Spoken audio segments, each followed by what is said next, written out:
Hey guys, Canadian Prepper here. Should you uproot your life and move out into the country because you are worried about the end of the world as we know it? That is the question and the topic of today's video. And the answer is not so simple, as you can appreciate. It really depends on probabilities.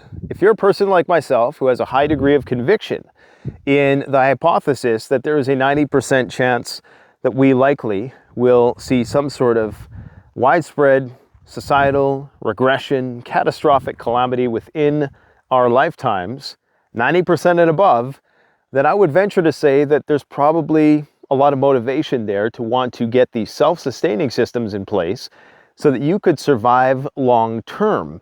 And the only reason why you would ever go to the extent of horticulture and homesteading and regenerative systems in an era where you can practically order anything online and you could just stockpile to your heart's content. And for a fraction of the price it would cost to get a homestead, you could load up several shipping containers like that, full of all kinds of non-perishable provisions and regenerative power systems and water supplies and tools and weapons and ammo and fuel, and you would be set. So why then would you go to this extent?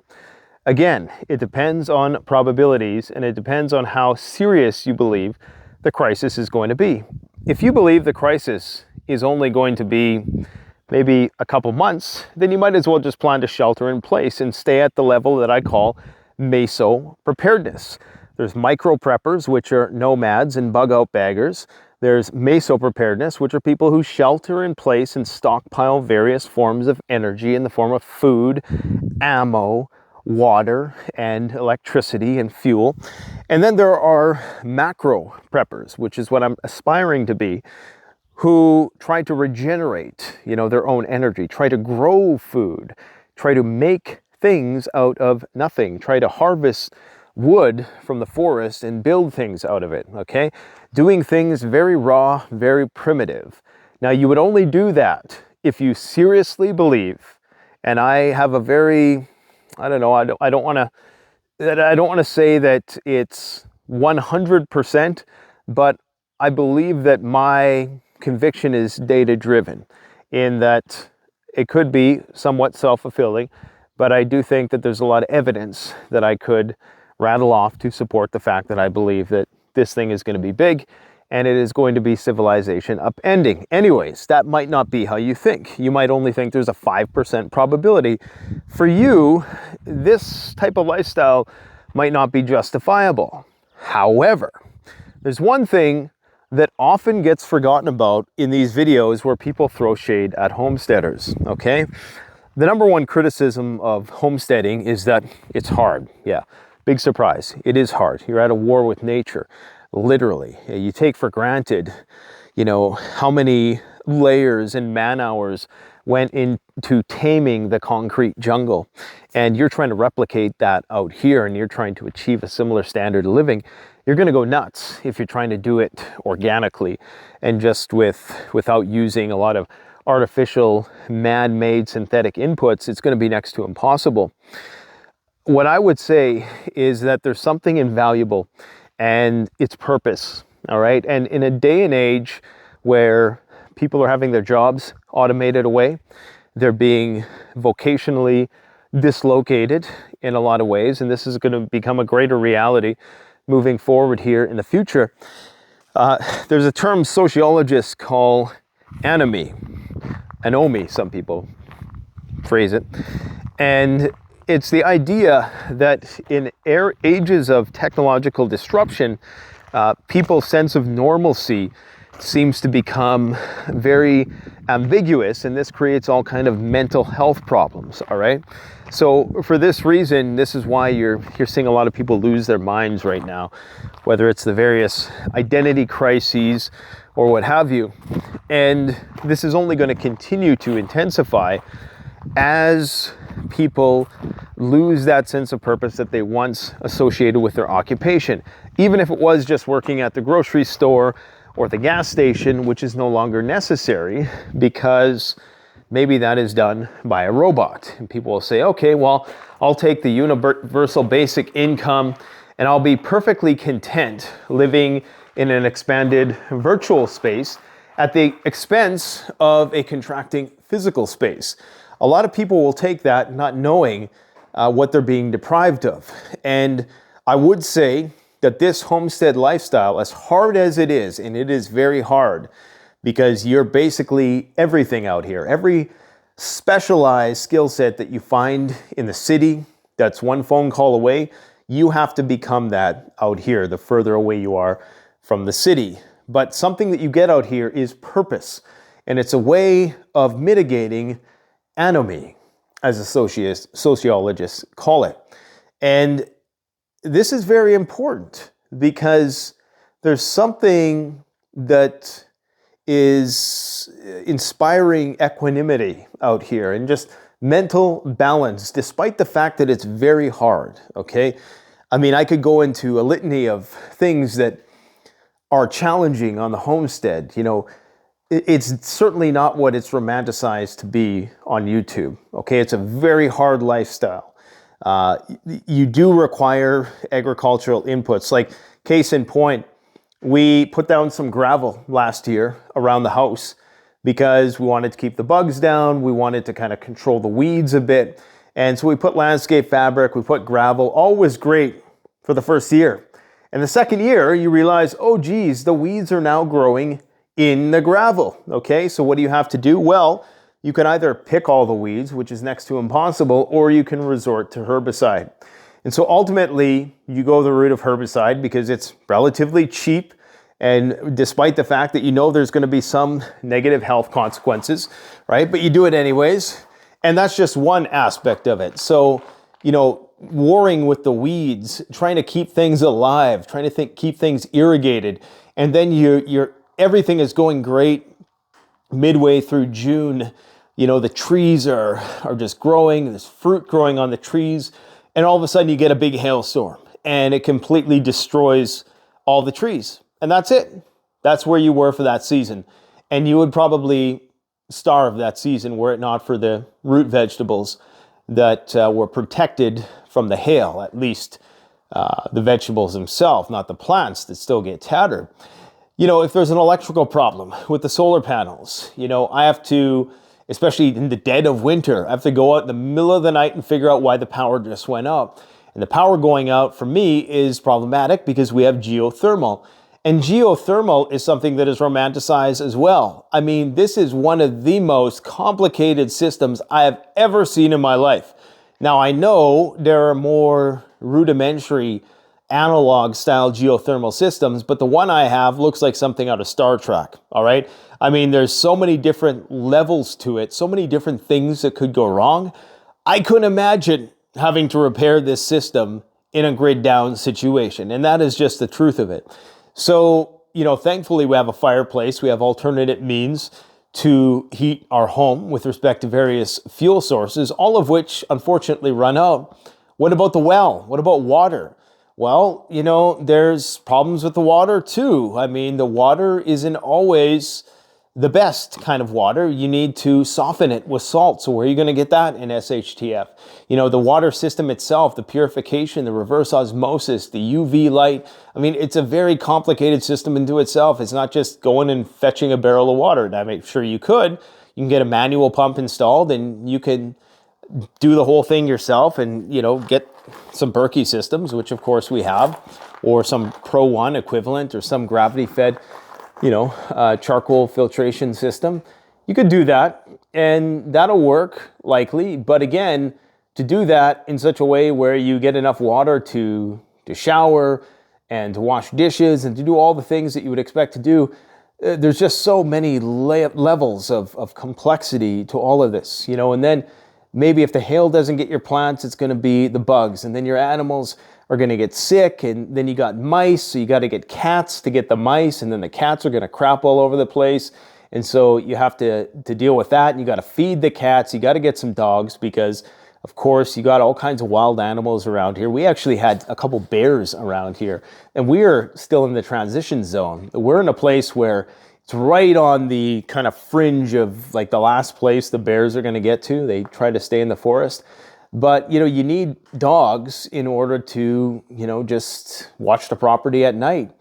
And then you got security issues on top of that. You got, just frozen pipes. I mean, just the list goes on. Shingles, things blowing down because of plow winds. There's so many complications out here in this lifestyle. But at the end of the day, it does give you a sense of purpose. And that is something that you can't really put a price tag on. Okay? Now, again, you don't get into this lifestyle because it's the frugal way of doing things. It most certainly is not. It's going to take me years, okay, in order to see a return on everything I've invested here. Now, one thing I could say is that I am getting the experience with the stuff, which is also worthwhile and arguably valuable in a way that does not, cannot immediately be measured quantitatively. So there is that. But to think that this is going to be a lifestyle in which you are going to prosper above and beyond what you might in the city, for the majority of people, man, get a shipping container, load it with shit, get some sort of camper van, and get a small piece of property and just do that. Like if you got 5 to 6 figures to burn on this prepping stuff, okay, country living is one thing. And at the end of the day, maybe for 15 minutes out of every day, you kind of get to kick back, put your feet up and be like, man, this is the best life ever. For every other 23.75 hours of the day, you are working your ass off to make sure it looks pretty and everything's square. And that's just how it is. Now, people, again, who've been in the country for a while, they might not share this sentiment because they've got a few more years and they've started to see that flywheel effect with things where it's starting to regenerate, and maybe they even have a commercial aspect to things where they're actually earning a bit of an income off their homesteading pursuits. And, that very well could be something that happens. I'm just trying to shed some realistic light on people as to whether or not this kind of life is, something that you should aspire to be. Now, I will say though, if we're talking about a long-term SHTF, unless you're planning on scavenging, unless you're planning on stealing from people like myself, then you're probably SOL. And I would say even if you were of that predisposition, you're going to have to contend with a lot of things. People in rural environments, they're not pushovers, and you're going to be dealing with the fences, you're going to be dealing with the perimeter alert systems, the barbed wire, the razor wire come SHTF, which is illegal to use in Canada. When times are good, you can still buy it for some reason, which is why I have some just in case. You're going to have to deal with, satellite cameras. You're going to have to deal with being sniped. I mean, let's just be realistic. You're going to have to deal with thermal optics, drones, dogs, all manner of booby traps and bottlenecks that you're being corralled into, and trickery that the owners of that property are going to be using to try to shape the environment to their advantage. And it's not going to be an effective strategy long term, which is what I'm trying to say. So I guess if you genuinely think that we're entering into a period of time where there's going to be years of possible disruption of services and a collapse of the government, then you ultimately have to go this route, because having stored energy will be insufficient ultimately. It's very difficult to store a lot of food. For example, in my warehouse, was like a 20,000 square foot warehouse. I must have enough food in there for 10 years for, but even that, most people wouldn't have that, right? And so, you'd have to be a multi-millionaire, possibly a decamillionaire, to be willing to commit to like a 10-year provision plan. Now, you could buy a year's worth of freeze-dried food, probably, I'm not sure what the exact amount would be.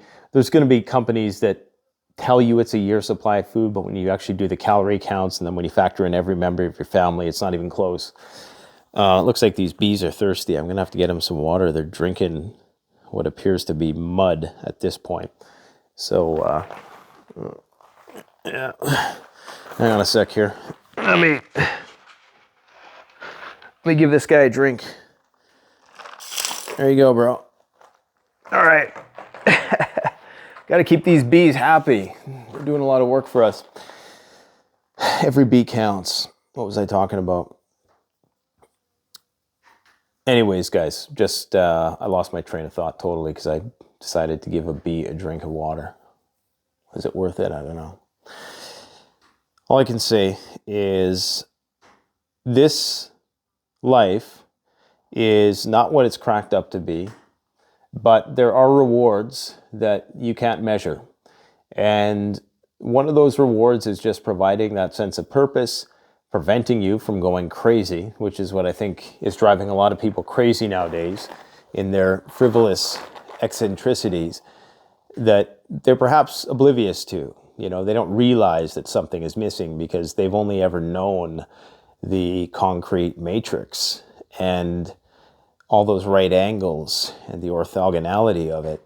They don't appreciate are not aware of this more rounded nature, which could bring them a lot of tranquility and peace of mind if they were to submerge themselves in it, even though it is very difficult. It's not easy. And I think ultimately, I hope that it will pay off when I need it to. I know that if we can go long enough, we will be able to regenerate things in such a way it'll get easier and easier to fix things, to repair things, to find workarounds to things that you might currently need, artificial inputs. You know, there was always a solution before the Industrial Revolution, otherwise we wouldn't be here. And it's finding your way back to that. Right now, we're heavily reliant on diesel. You know, if a tractor breaks down in SHTF and you don't have the parts, you're basically SOL. If you forgot to stock up on oil, you're SOL, right? And, you know, all of those farm implements require maintenance and fuel. How much fuel can you possibly store? So these are all things to keep in mind. With respect to fuel itself, though, what I will say is that anybody who thinks that they're going to be able to do it naturally with a scythe and, you know, just out there with tools swathing the land, you know, maybe at some point that will become normal. But that's backbreaking work, you know, and that's going to take its toll on your body as well. For every liter of diesel, every liter, just one little tiny liter of diesel, I swear it's doing at least 100, if not 1,000 man hours of work. What that little tractor I have can do in 5 minutes, it would take me days to do, even if it's just, you know, brush cutting a large stretch of land or tilling something. I mean, just the amount that you get out of it, you know, it's just incredible. So these tools, these amenities that you are going to want to incorporate into your homesteading are great, but they also, you know, potentially can break down and you can become dependent on them. So just some things to keep in mind that, yes, homesteading is highly beneficial if you can, you know, initiate it, if you're willing to make that upfront financial commitment that is most certainly not going to pay off, possibly not even in your lifetime. I mean, if you're spending $1 million to get all set up on a homestead, it's going to be it's a lot of eggs and a lot of tomatoes and a lot of potatoes to pay for that, you know? But again, it's not just about that, right? And this is the thing, is what I'm talking about with Anime is going to be more and more relevant moving forward. There's a peace of mind knowing that you're further away from the government spheres of influence. There's a peace of mind knowing that you are more free to do what you want to do, even if it does come with a greater responsibility. And there's also a peace of mind in knowing that you do have a purpose every day, whether it's something as simple as, waking up and feeding the animals at a certain time. I've never understood how some people can just waste time, like playing solitaire or playing games on their phone. Like, I've never understood that, because it's like you're wasting your life. Your precious life is being wasted. But one could perhaps make the argument that that is how they find purpose. Because in a day and age where human resources are increasingly obsolete, you need to have something to do to pass the time. And maybe this is just what preppers ultimately end up doing to pass the time, is doing things where there's an equivalent that you can get into the city for much cheaper, and for it's abundant, it's convenient, yet here we are, challenging ourselves in this way that is arguably unnecessary. So I don't know. I hope some people got something out of this rant today, because I shouldn't call it a rant. It's not a rant. I think I've provided you guys some good insights anyways, at least from my perspective. I would encourage people to think about this stuff before making a big commitment to really pull yourself and go off grid. Unless you think that the shit is going to hit the fan, and you should never take my opinion of this 100%. I believe it is going to, but you might not. Then it might not be worthwhile for you. You might want to either stay in the city and shelter in place, or just get a bug out location, a cottage in the woods, a cabin in the woods, as it's called in some place, a dacha in the woods, whatever you call it in your culture. Get some place to retreat to, and you can even use it for recreational purposes as well. Let me know what you guys think about the topic of homesteading versus remaining in the city and just hoping for the best. Thanks for watching, guys. Take care. Canadian Prepper out.